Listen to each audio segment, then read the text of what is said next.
You're already thinking about the next one, the next title, the next role. I know that pattern because I spent 48 years living it. The next line you can add to the thing you hand people so they know how to categorize you. You're not even done settling into the one you have, and you're already scanning for the next one. And you don't call it what it is. You call it ambition. You call it growth. You call it staying competitive. It's not any of those things. It's insecurity with a résumé. You are collecting labels because somewhere inside you, somewhere you don't visit very often, you believe that the right combination of them will finally make you feel finished, complete, like a person who doesn't need to explain themselves anymore. I know this because I did it for 48 years, 9 titles, not 9 jobs, 9 identities I put on like armor: director, vice president, senior fellow, board member. I wore every one of them like they were keeping me alive. And I'm 80 years old now, sitting here telling you that not a single one of those titles could tell you one true thing about me. Not one. The title, Never Knew Your Name. My wife said something to me once. Should have been easy to respond to. Simple question, really.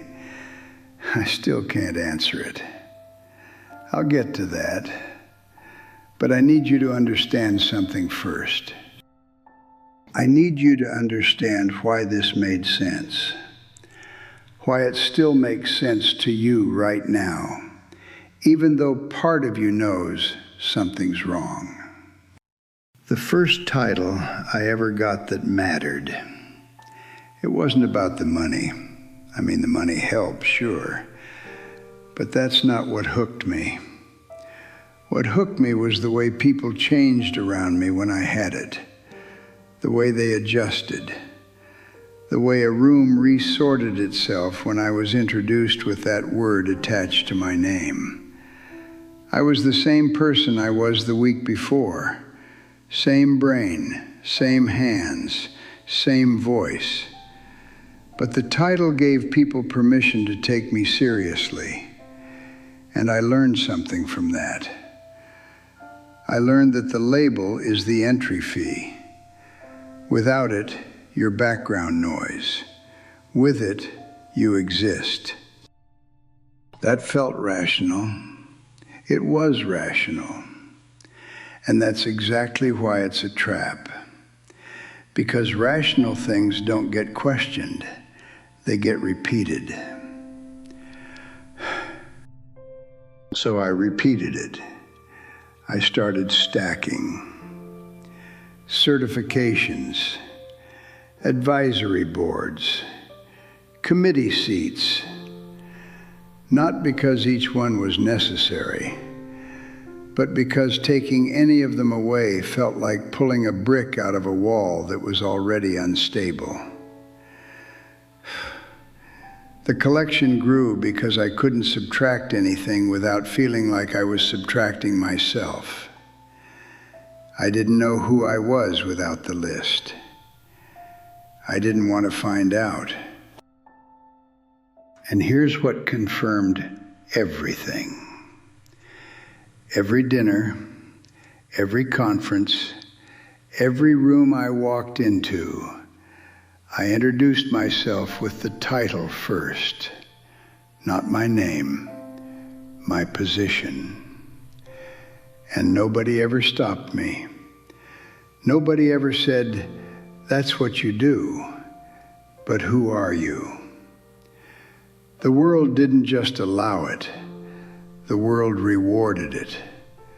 Nodding, handshakes, respect, all aimed at the label, not the man.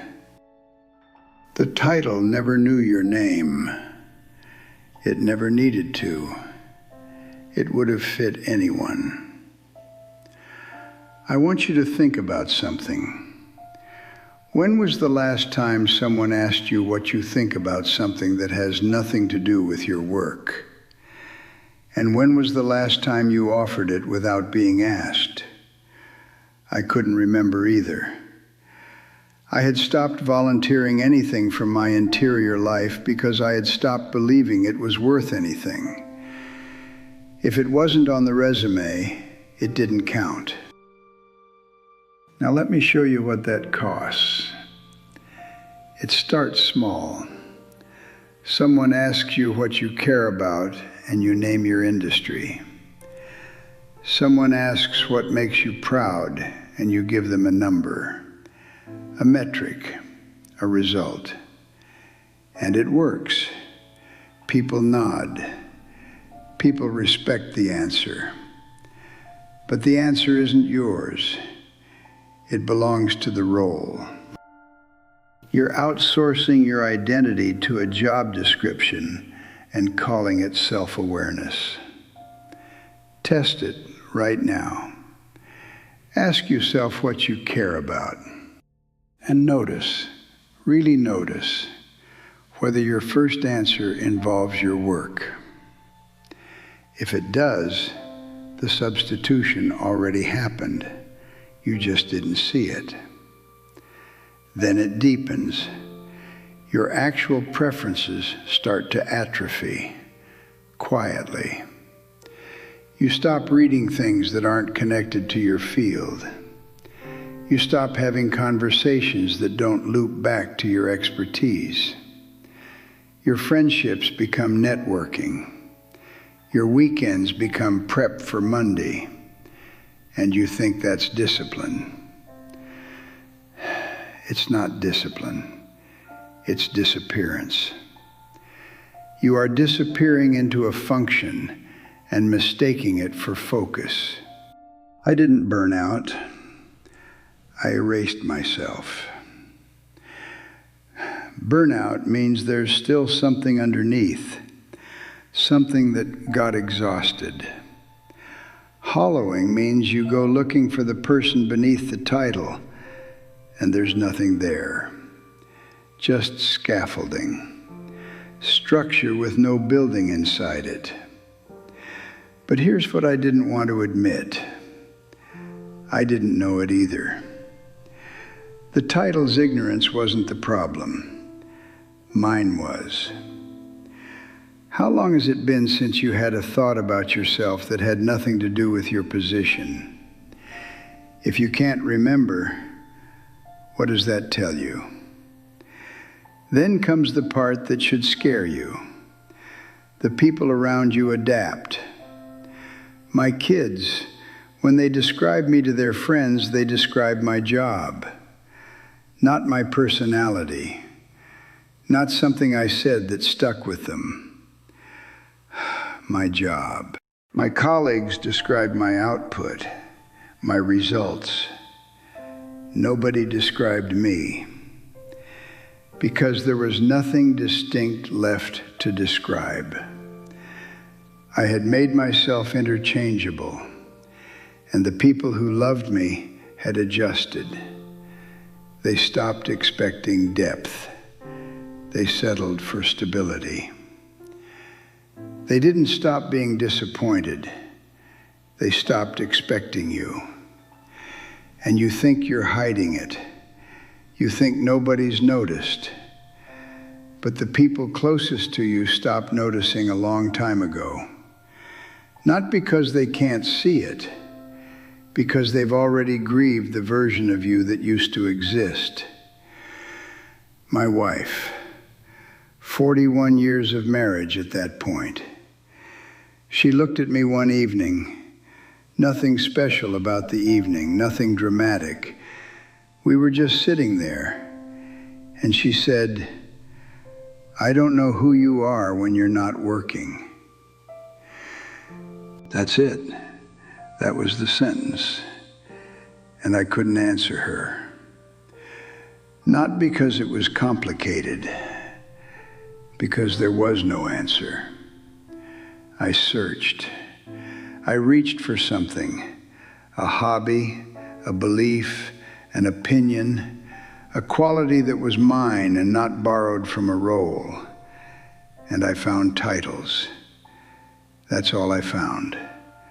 Roles, positions, functions. None of them were me. Every one of them was assigned. I became a résumé instead of a person. The people closest to me knew what I did, but not what I actually thought about anything. I had optimized myself out of my own life. And the worst part, I'd been efficient about it. I'd done it well. That's the room you're walking toward. I'm not guessing, I've been in it. The carpet's worn from people like us pacing around in there wondering where they went. So let me say this clearly. You don't collect titles because you're ambitious. You collect them because you are terrified of being nobody without one. The terror isn't of failure, it's of ordinariness, of being a person who has to stand in a room and be known, actually known, without a credential doing the work for them. Every title you chase isn't a step forward. It's a step away from the self you're afraid to meet. And you think the next one will be different.